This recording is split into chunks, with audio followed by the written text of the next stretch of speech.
وبركاته الداعي إلى رضوانه اللهم صل عليه وعلى آله وأصحابه وإخوانه اللهم علمنا بما ينفعنا وانفعنا بما علمتنا وزدنا علما وارنا الحق حقا وارزقنا اتباعه وارنا الباطل باطلا وارزقنا اجتنابه اللهم فقهنا في الدين وعلمنا التأويل اللهم طهر قلوبنا وحسن فروجنا واغفر ذنوبنا يا أرحم الراحمين اللهم إنا نسألك الهدى والتقى والعفاف والغنى أما بعد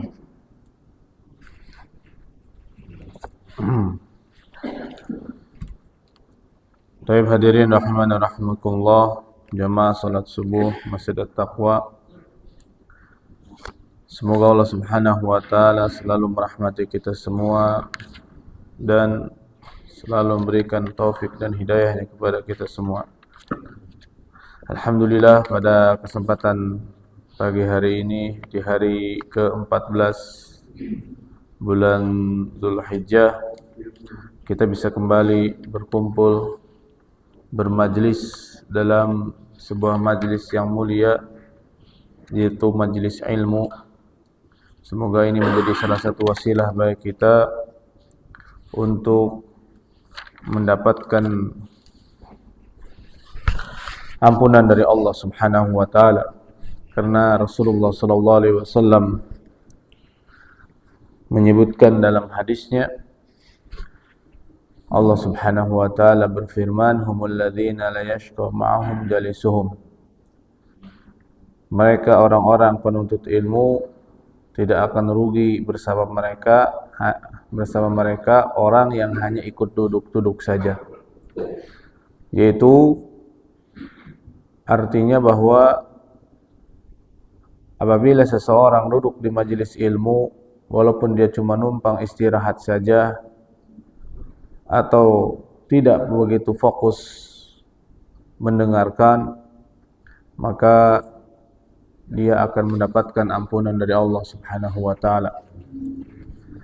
Baik hadirin rahimani rahimakumullah, pada kesempatan pagi hari ini insyaallah kita akan melanjutkan pembacaan hadis serta faedahnya dalam kitab Riyadhus Shalihin, dan di mana kita masih di bab banyaknya jalan menuju kebaikan, dan sudah berada di hadis ke-12 pada kesempatan sebelum Ramadan,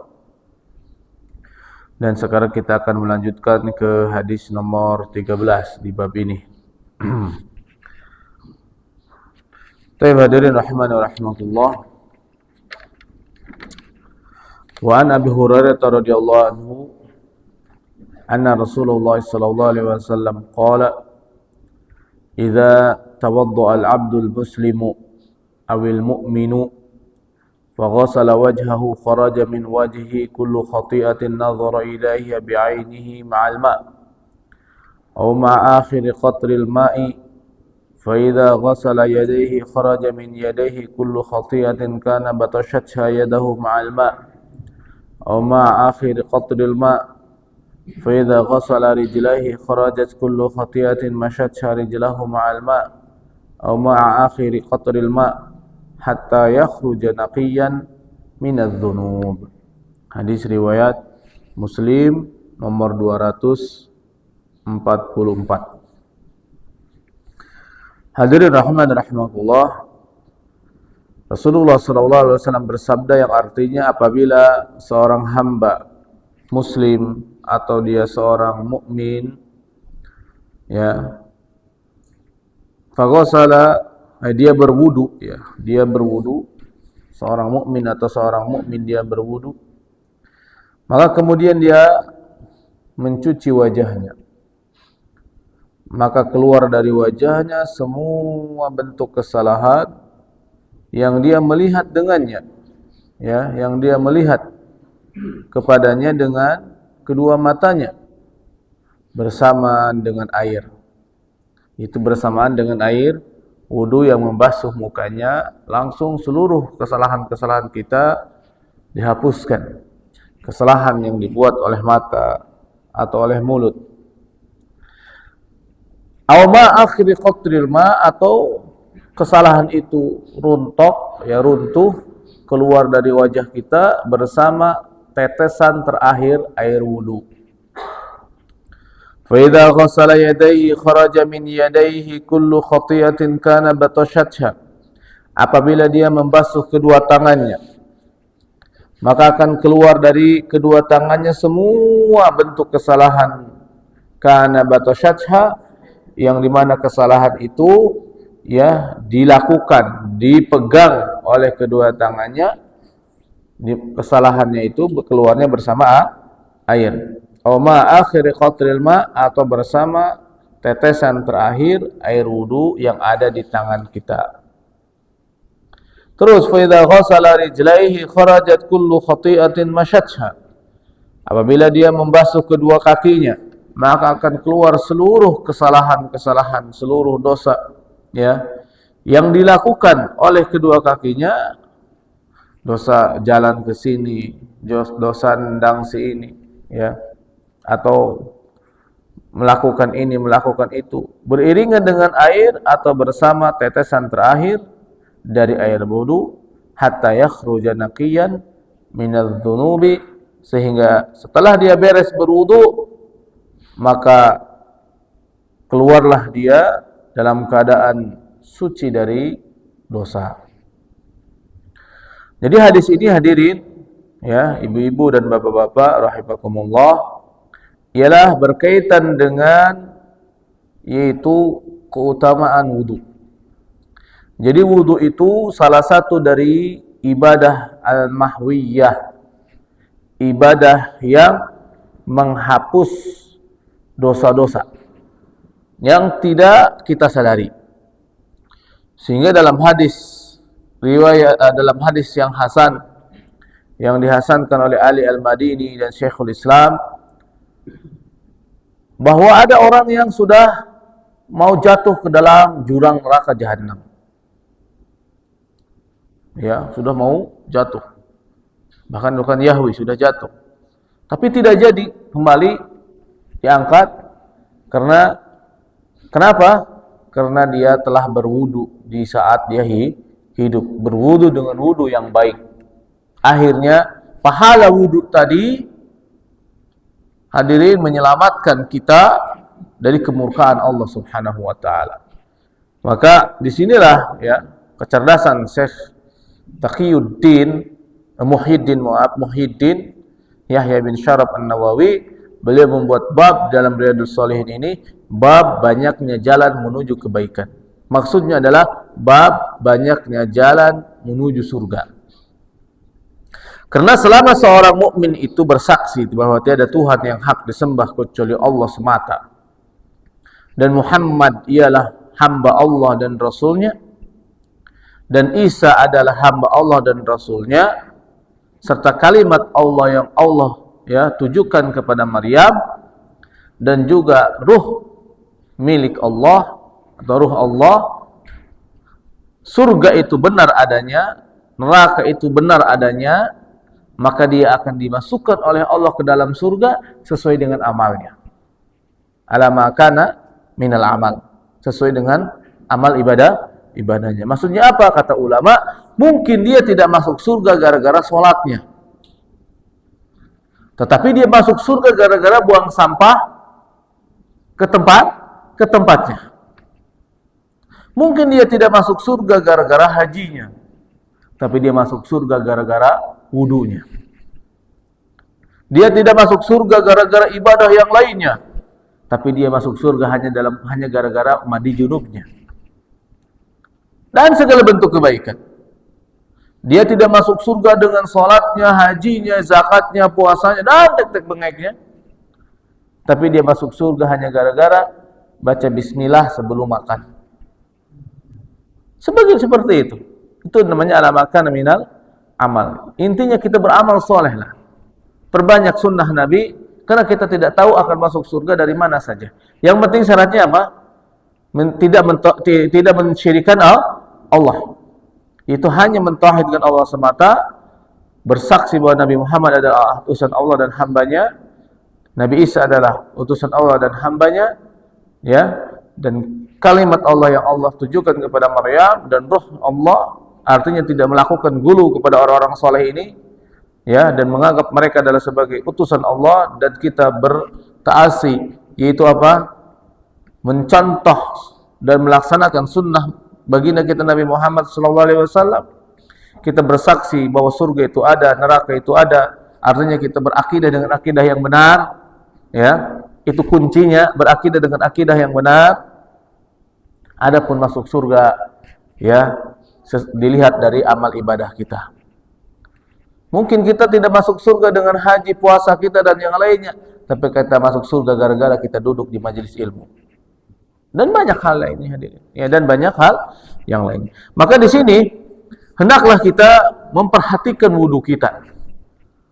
Karena Allah Subhanahu wa taala memerintahkan kita untuk berwudu dengan wudu yang benar, seperti yang disebutkan dalam Al-Qur'an surat Al-Maidah ayat 6. Allah Subhanahu wa taala berfirman, "A'udzubillahi minasyaitonir rajim. Ya ayyuhalladzina amanu idza qumtum ila sholati faghsilu wujuhakum wa aydiyakum ilal marafiqi wamsahu bi ru'usikum wa arjulakum ilal ka'bain." Atau dalam, ya, qiraah lain, wamsahu bi ru'usikum wa arjulikum ilal ka'bain. Kalau dibaca wa arjulikum itu namanya mujawarah, ya, atau mujawarah.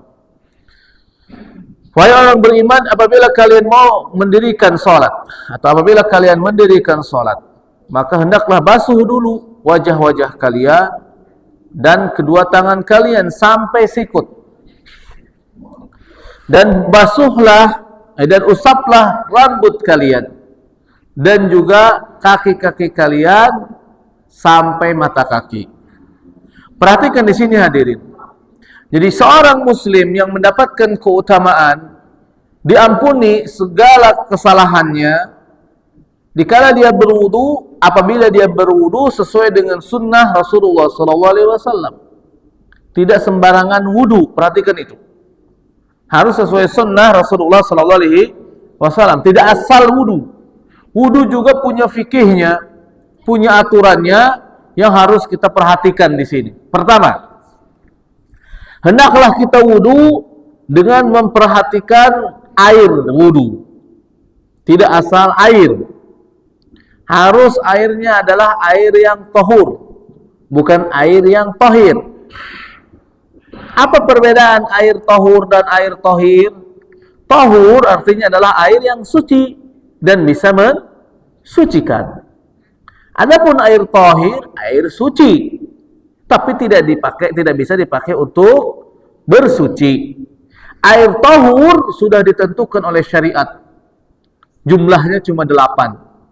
Air tahur. Selain itu bukan tahur, perhatikan itu. Jangan asal. Air tahur cuma 8 jenis. Dan sudah ditentukan, selain itu tidak dinamakan air tahur. Baik hadirin, insyaallah dipahami ya. Yang seperti apa air tahur? Air tahur itu hadirin 8 jenis, saya ulangi lagi. 4 jenis berasal dari langit, ya, 4 jenis berasal dari bumi. Selain itu bukan air tahur, karena banyak orang yang wudu dengan asal saja, nggak jelas. Baik, kita bahas. Yang 4 dari langit apa? Air hujan, air hujan.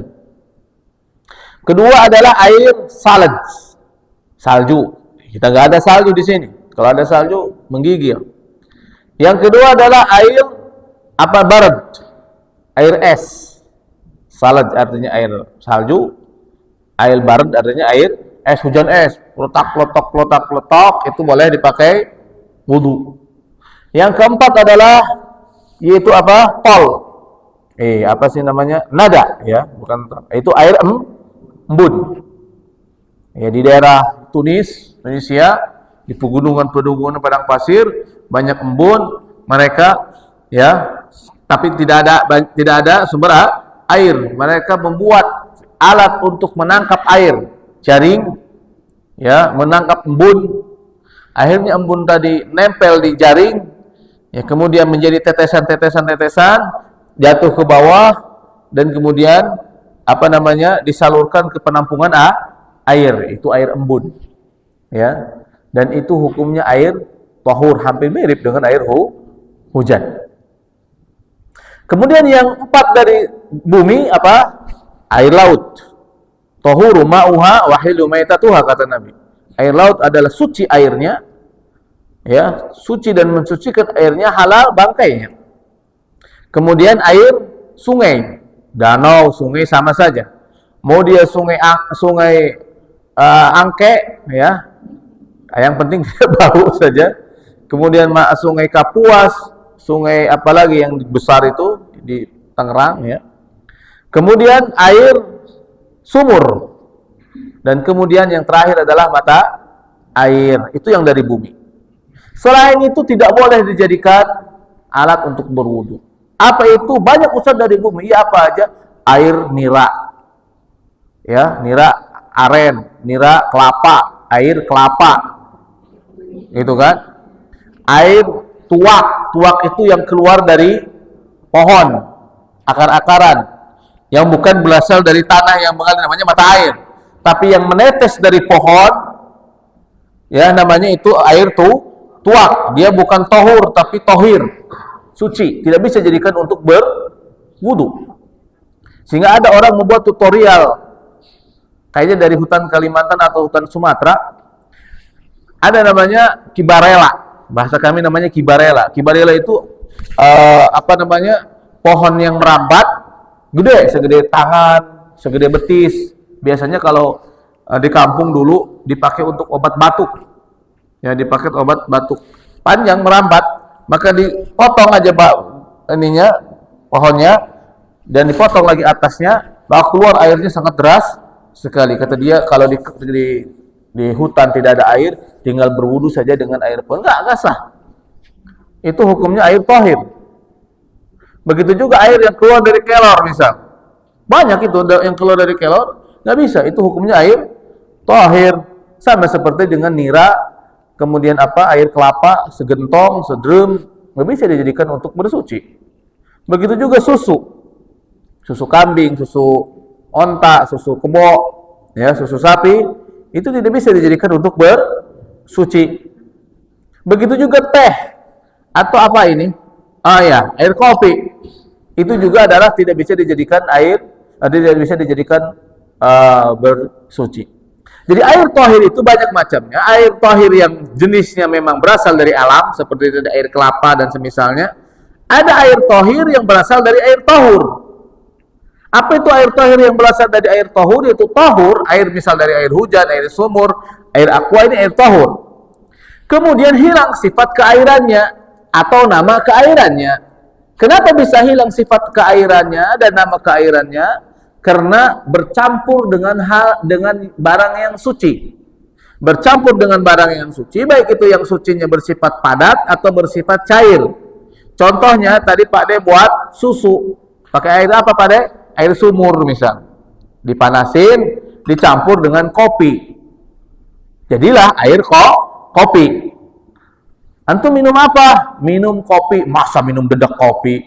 Bukan, air dicampur kopi. Akhirnya air yang dicampur kopi, tadinya airnya air tahur, kemasukan kopi, jadi hilang sifat atau nama keairannya. Mana? Jadinya sebutannya kopi kan? Air kopi itu yang disebut hilang sifat dan nama keairannya. Dimasukin teh, minum apa? Minum teh. Jadi tehnya dimakan itu, dahannya? Enggak. Air teh. Jadi airnya sudah hilang namanya, sifatnya sudah hilang. Sehingga kalau kita berwudu dengan air teh, tidak boleh, tidak sah. Nah itu hadirin, itu harus dipahami. Jadi kita boleh berwudu cuma dengan 8 hal. Air hujan, air salju, air es, air embun, atau air laut, air sumur yang bersih, murni, kemudian air apa lagi? Air sungai dan mata air, itulah dia air tahur. Selain itu tidak boleh dijadikan untuk berwudu. Misal kita berwudu dengan pantak, boleh nggak? Boleh, nggak sah. Bersuci dan apapun, karena dia sudah masuk pada air tahir. Nah, setelah kita ada air untuk berwudu, kita juga harus memperhatikan anggota wudhu kita agar tidak ada sesuatu yang nempel di anggota wudhu kita, di mana sesuatu yang nempel ini menghalangi air sampai di anggota wudhu kita. Sifatnya ialah harus ain, harus benda, harus berbentuk benda, bukan asar, bukan bekas. Kalau bekas, misal coretan pulpen, tinta, ya coretan pulpen gitu, kalau dipegang tidak kerasa, itu namanya asar, bekas, maka tidak masalah. Tapi kalau ain, misal apa? Getah, dipegang sama kita kerasa, atau lem power, atau cat, yang semisalnya, ya, atau lakban dan yang lainnya kita pegang di sini, atau nasi, misal nasi kering nempel di sini, atau kulit ikan kita pegang kerasa nempel di sini, kemudian wudu, hal ini masih ada di sini, maka wudunya tidak sah. Atau koyo cabe misal, ya koyo cabe bukan hansap lah, sampasan pada luka, ada urusan hukumnya lain lagi itu, ya dibiarkan saja, maka hukumnya wudu atau mandi besarnya tidak sah, harus dihilangkan semua yang menghalangi air ke badan. Kemudian juga kotoran kuku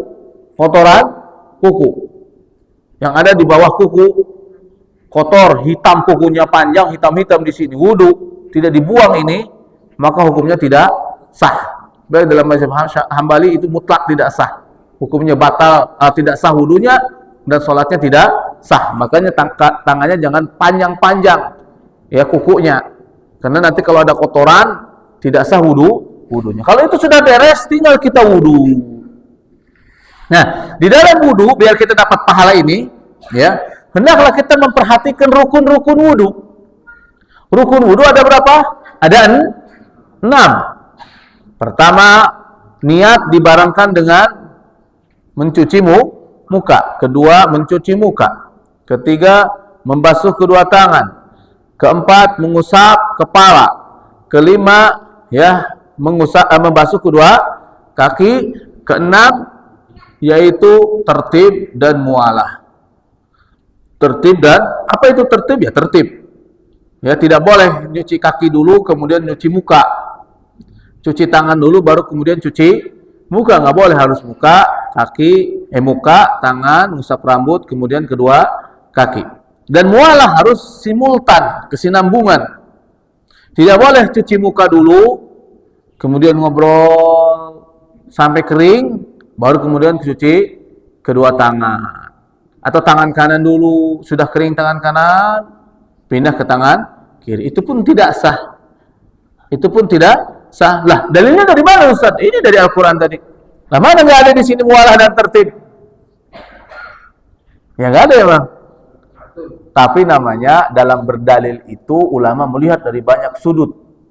Ada namanya sudut nahwu, ya, sudut kaidah-kaidah yang lain. Di sini kenapa harus tertib? Pertama, Allah mengatakan kecuci wajahmu dulu, tanganmu dulu, ya, kemudian sampai sikut, usap rambutmu dulu, kemudian kedua kaki.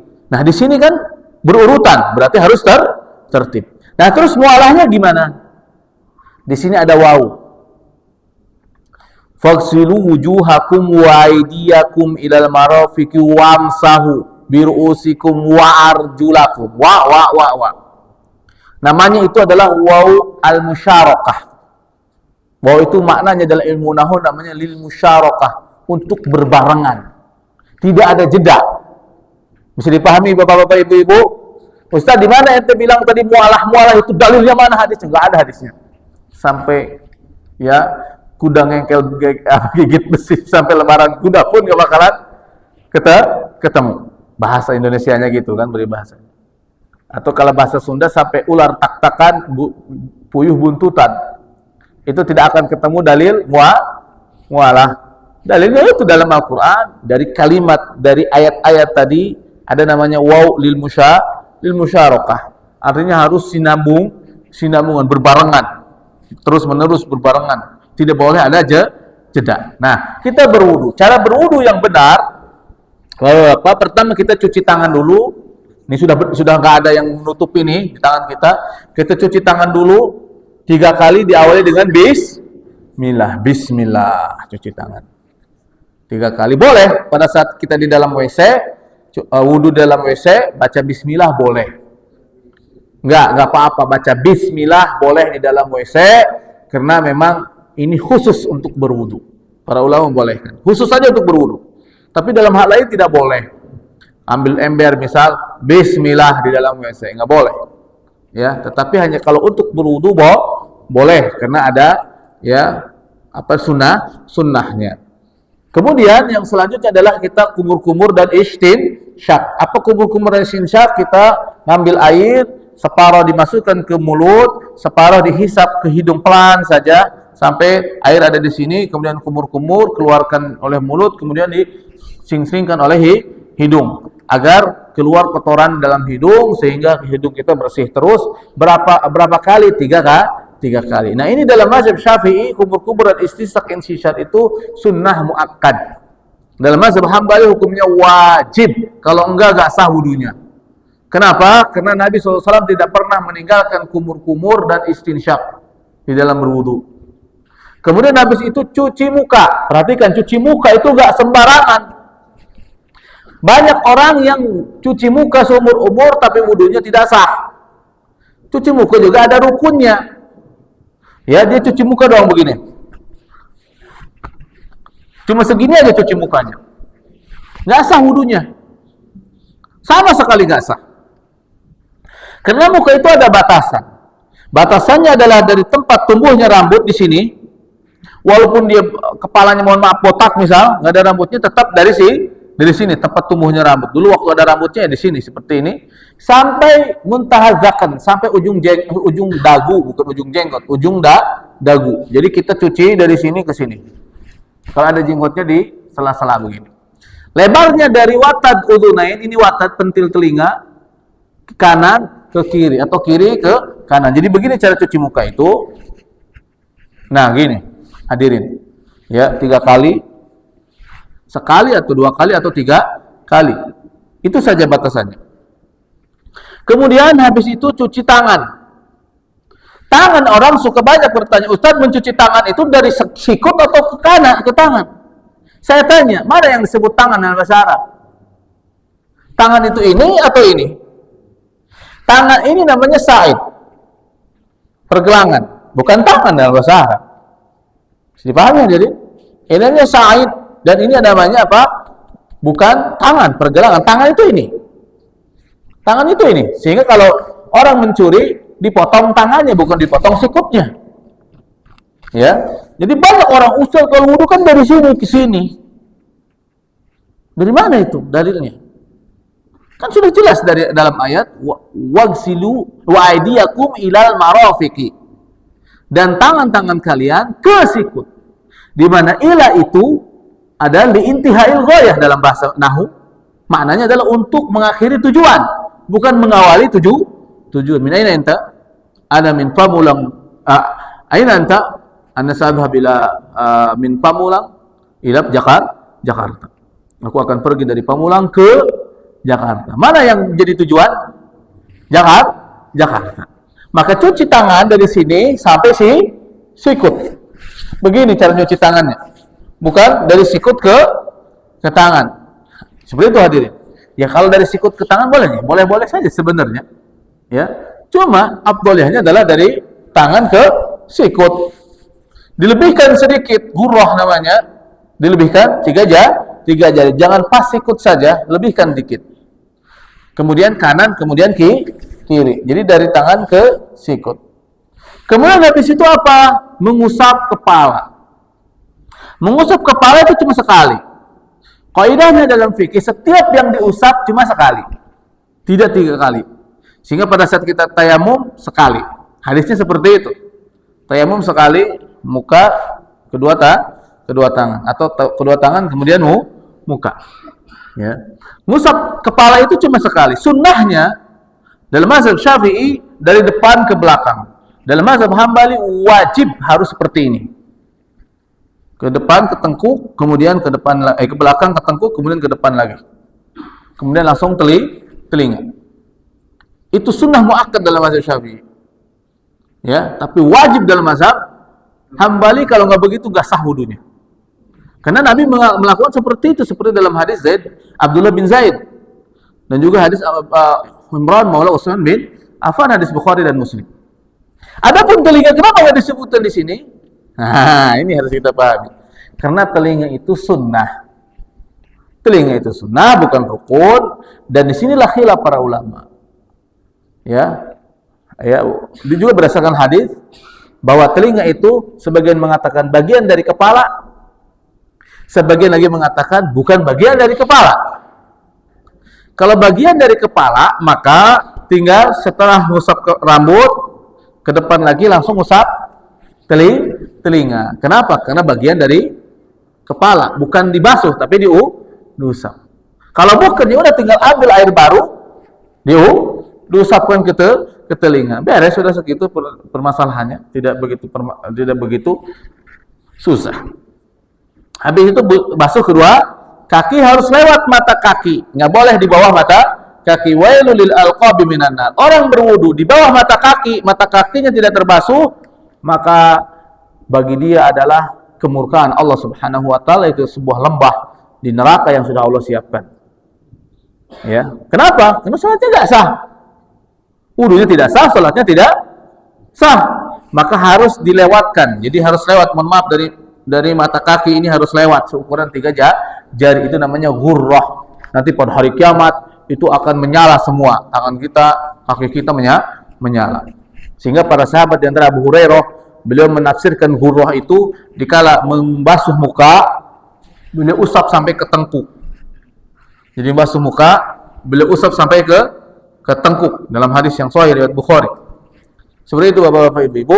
Itulah ya, cuci muka, cuci tangan, cuci kaki berapa? 3 kali ya. Seperti itu, dan tangan dan kaki harus kanan dulu baru kiri. Karena Rasulullah SAW yu'jibuhu tayammun. Nabi SAW selalu mendahulukan yang kanan di segala hal. Ya, di segala hal. Nyisir aja Nabi kanan dulu.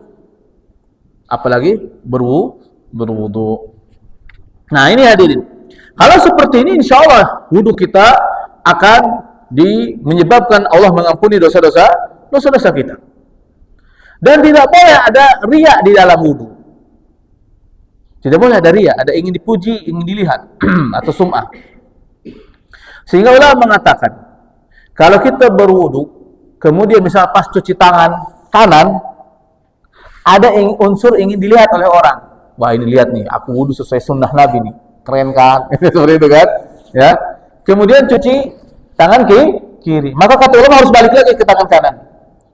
Ya, balik lagi, kena tadi nyuci yang tangan kanan hukumnya riya. Balik lagi cuci tangan kanan, kemudian cuci tangan kiri lagi. Kenapa? Yang ini kosong ibaratnya. Itu hadirin yang harus kita pahami, ya. Dan wajib apa? Mualah itu harus dalam keadaan pas kita cuci tangan masih dalam keadaan muka masih basah. Pas kita ngusap ke rambut, muka dan tangan masih basah. Pas kita basuh kedua kaki sama, semua anggota badan tadi anggota wudu tadi masih basah. Itulah namanya mualah, karena waw di sini bermakna waw musyarakah. Nah, itu hadirin, masya Allah ya. Coba begitu saja kita insya Allah akan diampuni oleh Allah Subhanahu wa taala dosa-dosa kita. Sehingga dikala kita berwudu, rasakan bahwa aku ini sedang melaksanakan sesuatu yang akan menghapus dosa-dosa aku. Sehingga dianjurkan bagi orang yang habis maksiat berwudu.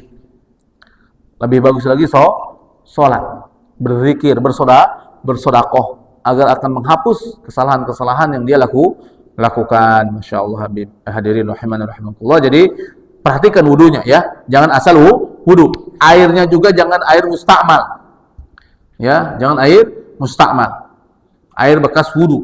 Nah, bagaimana Ustaz kalau seandainya saya cuma segayung? Perhatikan di sini, jangan asal main wudu dengan air segayung. Boleh, dicewokin boleh. Ini air ini misal, segelas gini. Ya, boleh wudu dengan air segelas ini, boleh dicewokin begini. Ingat, tapi ada apa namanya? Ada aturannya. Tidak asal-asal habis bangun tidur mau wudu cuma ada air segayung atau segelas, langsung dimasukin tangan ke air wudu, maka berubah air itu jadi mustakmal, tidak boleh jadi air wudu lagi. Caranya bagaimana? Caranya adalah fa'afrahu ala yadayhim minal ma, atau ya minat tash faghasalahuma thalasan. Jadi caranya, mohon maaf, misal diguyur dulu tangan kita, ya, jangan dulu dimasukin, tapi ditumpahin dulu air dari gayung tadi, kemudian dicuci tiga kali. Itu caranya. Airnya posisi tangan sudah bersih. Itu hadis Nabi. Nabi begitu. Baru kemudian dicewokin ke wadah tadi. Niatnya, kata dalam mazhab Syafi'i, harus tangan ini bukan masukin tangan ke air sambil niat cuci tangan, nggak boleh. Sambil ini hanya sebagai alat untuk nyewok. Jadi seakan-akan gayung nih tangan.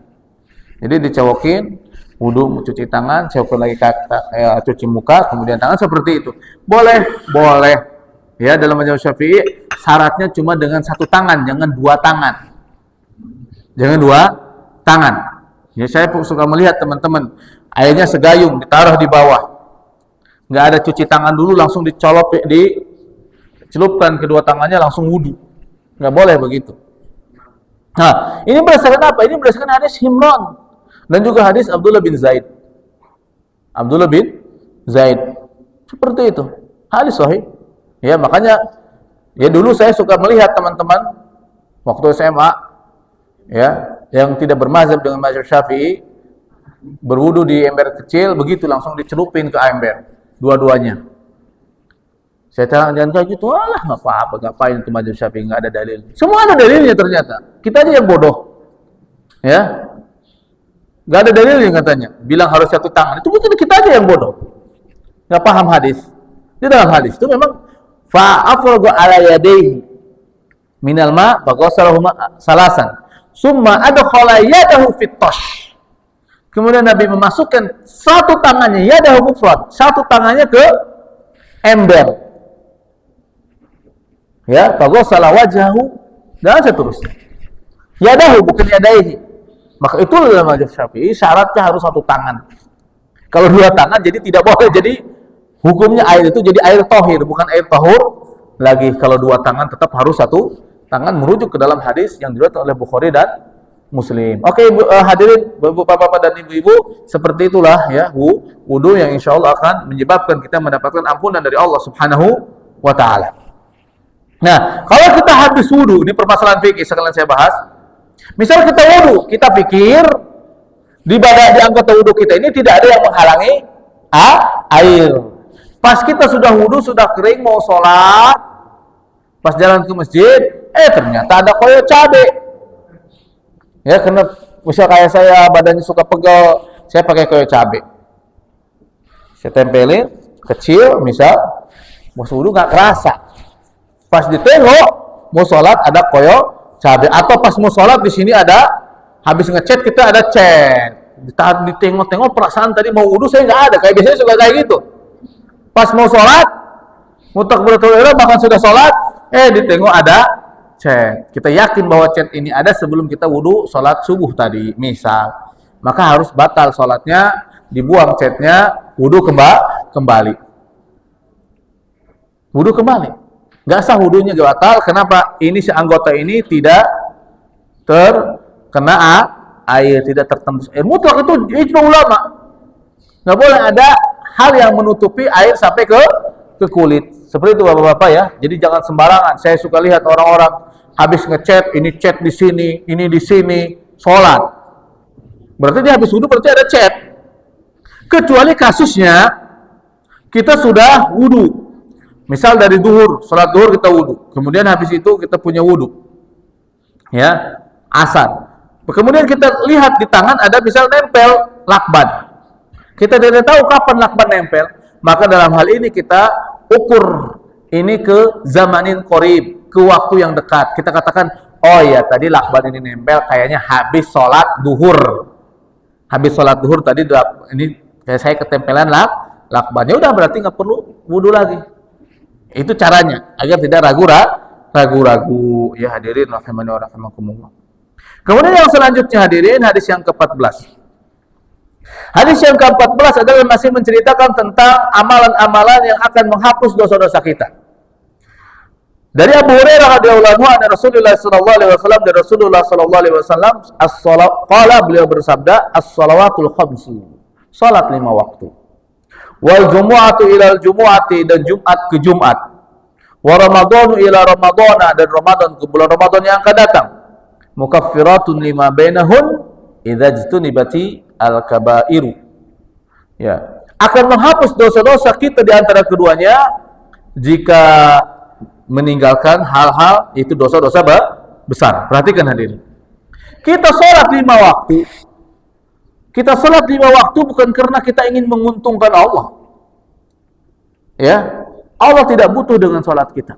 Nggak butuh Allah. Kita ibadah untuk diri kita. Manfaatnya untuk diri kita.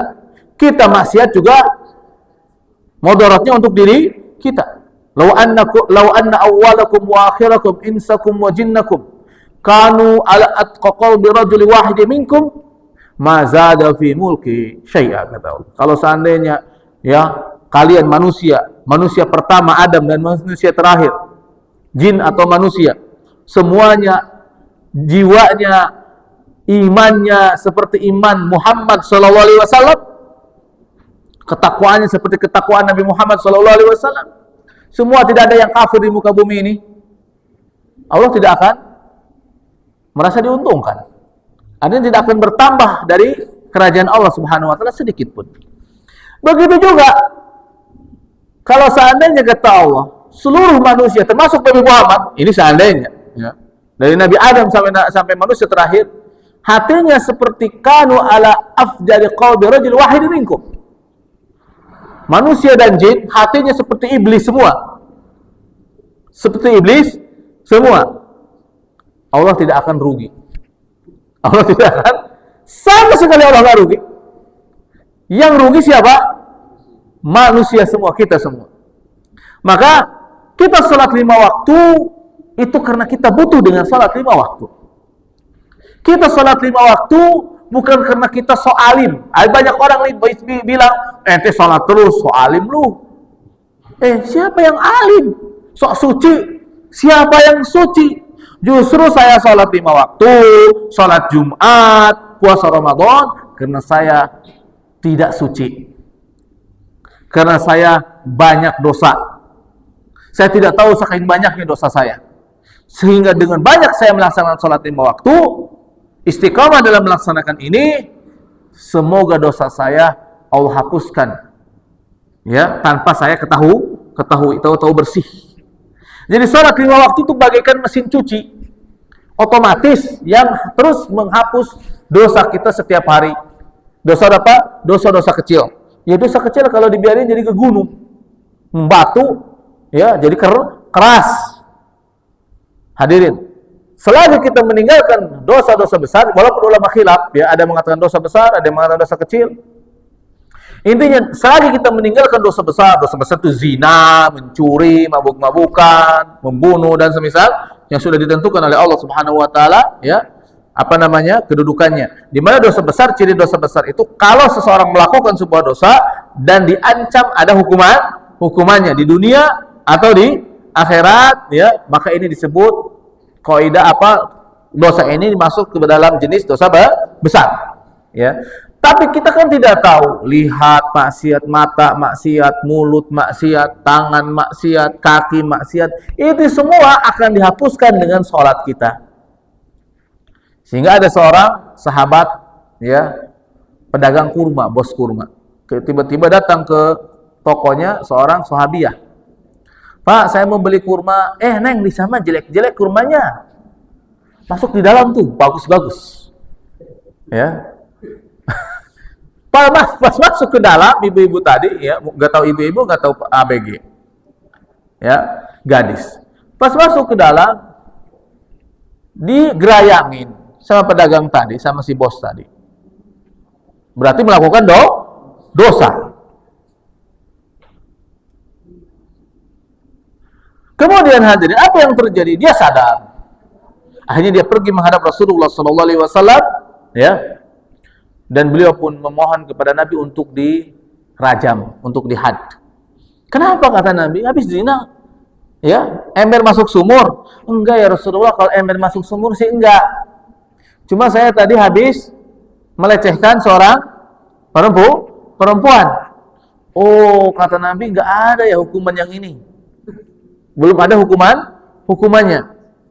Mencium atau memeluk wanita, hukumannya belum ada. Yang ada adalah ember masuk sumur, zina namanya. Ini juga zina, tapi bukan zina besar.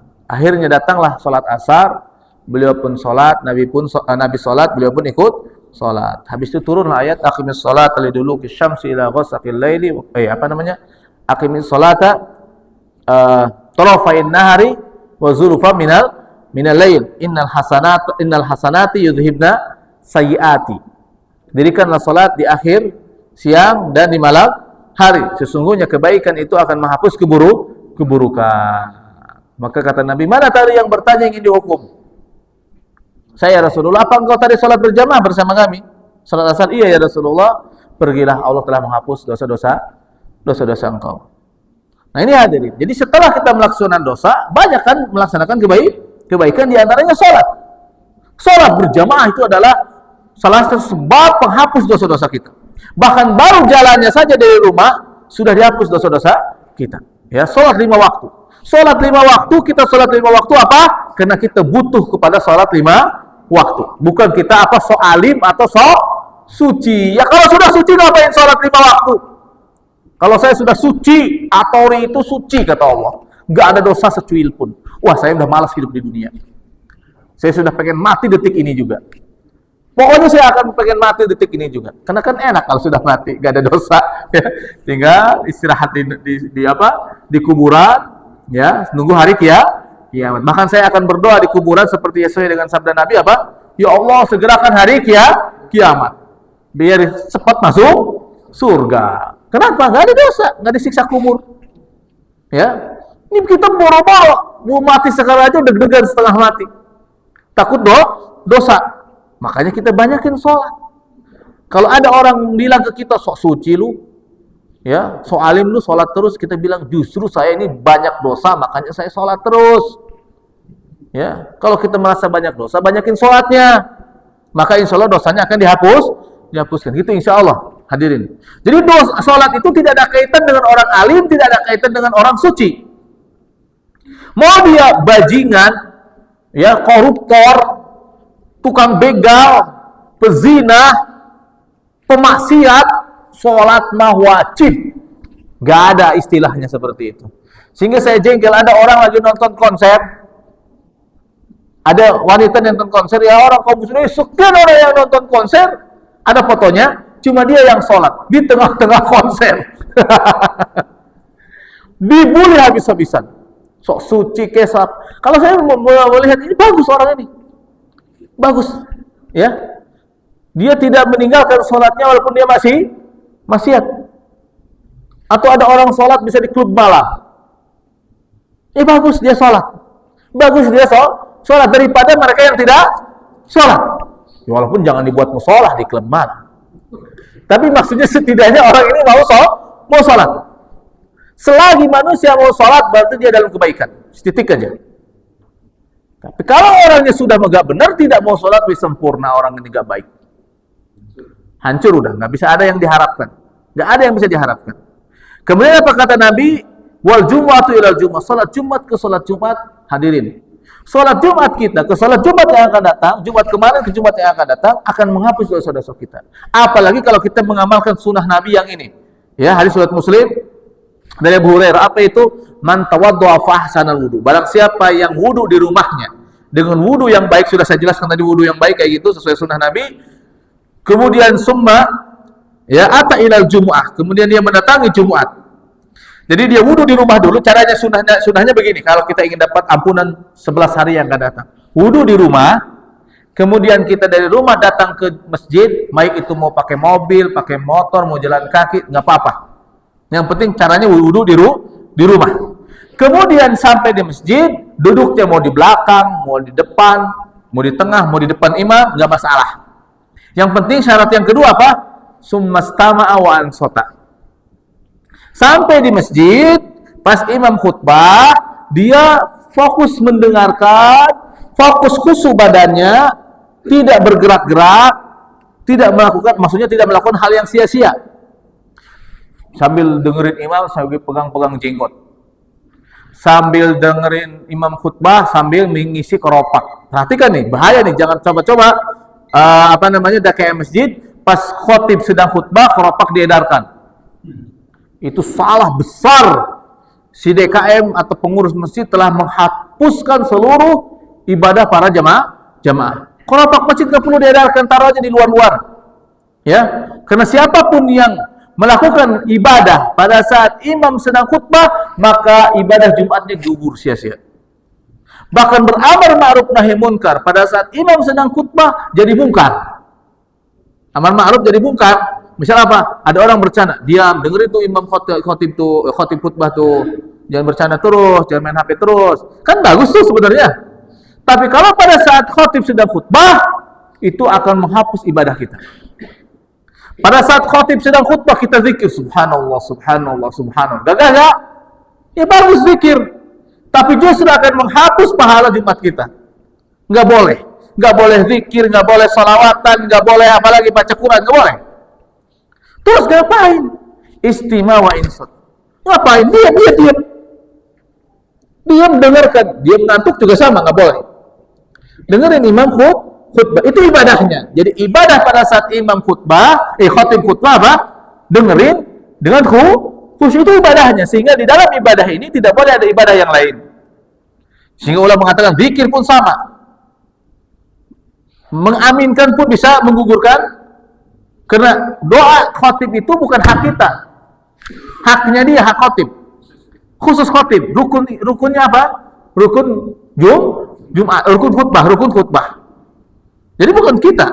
Kita pokoknya diam saja. Sampai dia selesai. Nah orang ini kalau seperti ini dia pelaksanaan Jumatnya, maka dia akan dihapus, kata Allah. Ghufira lahu ma bainahu wa bainal jumati wa ziyadatu salasati ayyam. Allah akan hapuskan dosa-dosanya untuk orang ini dari Jumat ini sampai Jumat yang akan datang ditambah 3 hari. Jadi Jumat, Sabtu, Minggu, Senin, 11 hari. Jadi dosa kita akan dihapuskan dari Jumat ini sampai hari Senin yang akan datang 11 hari. Kalau Jumat yang akan datang begonoh lagi, nanti akan dihapus lagi sampai 11 hari yang akan datang. Syaratnya apa hadirin? Wudu di rumah dengan baik, sampai ke masjid, pas khotib khutbah tidak boleh main-main, harus istima dan insot. Istima artinya fokus mendengarkan, insot artinya badan tidak main-main. Karena orang kan suka mainin jenggot, mainin ini, bahkan buat rumah-rumahan tuh di sana, di permadani, ya, gambar. Itu menggugurkan pahala Jumat. Hati-hati. Bahkan pada saat kita lagi dengerin khotib tidak boleh menjawab salam. Ini saya suka jengkel. Udah saya cari-cari tempat yang pojok, ya. Tiba-tiba disamperin sama orang. Oh ini ada Ustadz atau di Jumatan tuh. Salaman lah. Assalamualaikum Ustadz. Ini sih ini. Boleh dia nggak dijawab tapi isyarat jangan gini. Nggak boleh salaman, diam aja. Ya. Baru nanti dia duduk merasa gak enak kali di samping saya nggak balas jawab salam. Habis itu baru beres khotib. Selesai khotib ini di Jumat kedua, ya, akhiri sholat baru saya salaman. Pak, tolong jangan salaman pada saat khotib sedang khutbah. Nggak boleh. Ya harus insot. Ya kenapa Ustaz nggak boleh? Lah bilang kamu jangan bercanda saja nggak boleh. Ibadahnya itu ibadah amar ma'ruf. Berarti semua ibadah tidak boleh, itu kata ulama. Hadirin rahimani wa rahimakumullah, itulah ibadah pada saat khotib khutbah. Beratnya di sana. Makanya bagusnya kita di depan, ya. Karena tidak ada orang yang ini, udah di depan aman insyaallah. Kemudian yang selanjutnya adalah Ramadan ke Ramadan. Puasa Ramadan kemarin dan puasa Ramadan yang akan datang. Dan tentu Ramadannya adalah Ramadan yang benar. Ramadan yang tidak diiringi dengan rafas, fusuk, jidal, ya, kata-kata kotor, maksiat, bertengkar. Ya, intinya Ramadan dengan sesuai sunnah Nabi, maka insya Allah 1 tahun yang akan datang kita diampuni. Apalagi kemarin habis puasa Arafah. Setahun yang akan datang, setahun yang telah lalu dan setahun yang akan datang. Apalagi nanti ditambah lagi bulan Muharram. Puasa 10 Muharram akan dihapus di setahun yang telah lalu. Seperti itu hadirin sudah syuruk. Ya, sampai di sini saja ya. Semoga bermanfaat bagi kita semua. Nanti bentar. Semoga bermanfaat bagi kita semua. Semoga kita ini menjadi hamba-hamba Allah yang selalu dihapus oleh Allah dosa-dosa kita disebabkan amal soleh kita, disebabkan kita mengamalkan sunnah-sunnah Nabi Sallallahu Alaihi Wasallam. Moga Pak. Fadil. Waalaikumsalam warahmatullahi wabarakatuh.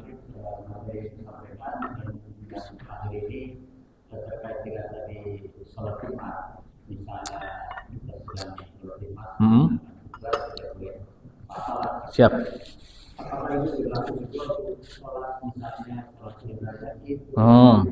Ya.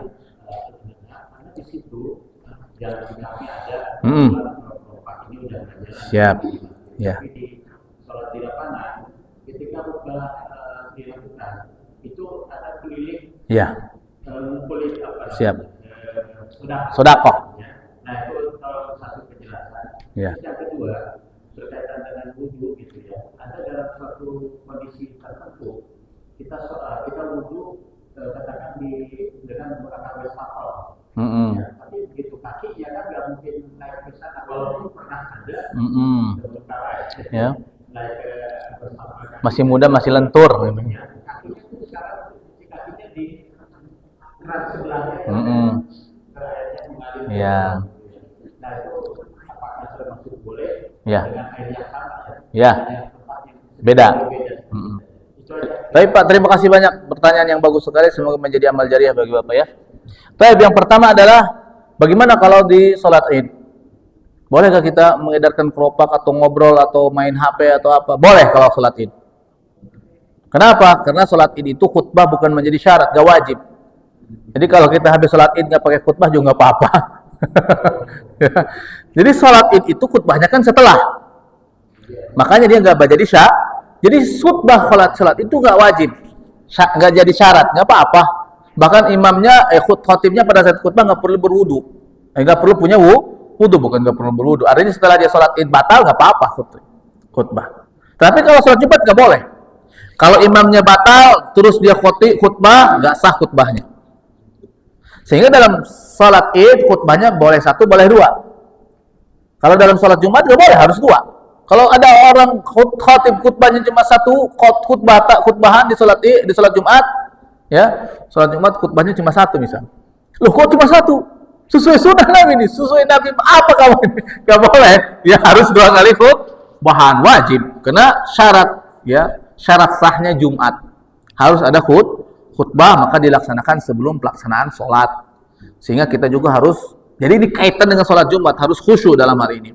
Atau dalam sholat itu tidak apa-apa, ya, karena itu bukan dari syarat sama sekali. Begitu juga dalam kajian. Saya pernah ditanya di masalah ini, Ustaz, ini kita lagi ngaji, ini orang di belakang baca Quran atau main HP atau apa-apa, dosa nggak dia? Enggak, enggak masalah, karena ini kajian itu bukan khutbah Jumat. Justru dia tetap dapat pahala.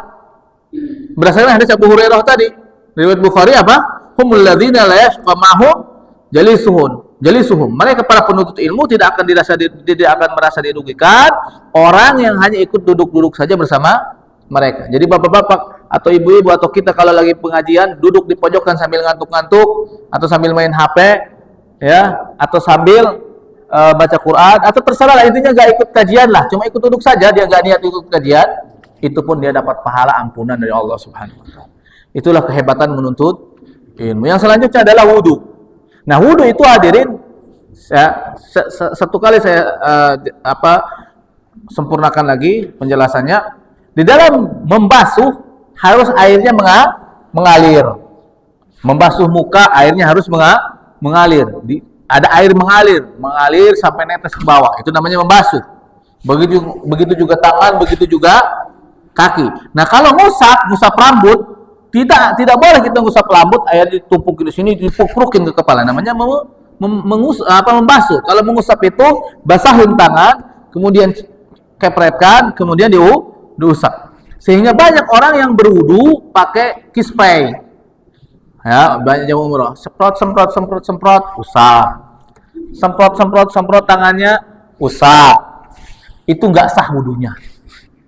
Karena itu namanya mashu, ngusap. Yang dibasuh harus dibasuh, yang diusap harus diusap. Jadi kasus tadi kita wudu di wastafel, membasuh muka, membasuh kedua tangan, mengusap kepala, pas mau basuh kaki pindah ke keran, boleh. Ya, karena kan masih satu waktu. Ya nggak apa-apa pakai gayung, ya karena itu masuk satu waktu. Beda hadirin, antum wudu di masjid, kemudian jalan ke rumah cuci kaki di rumah. Ya berarti sudah beda waktu, beda keadaan, namanya nggak mualah. Itu seperti itu, wallahu a'lam bishawab. Sampai di sini saja ya. Monggo ibu-ibu.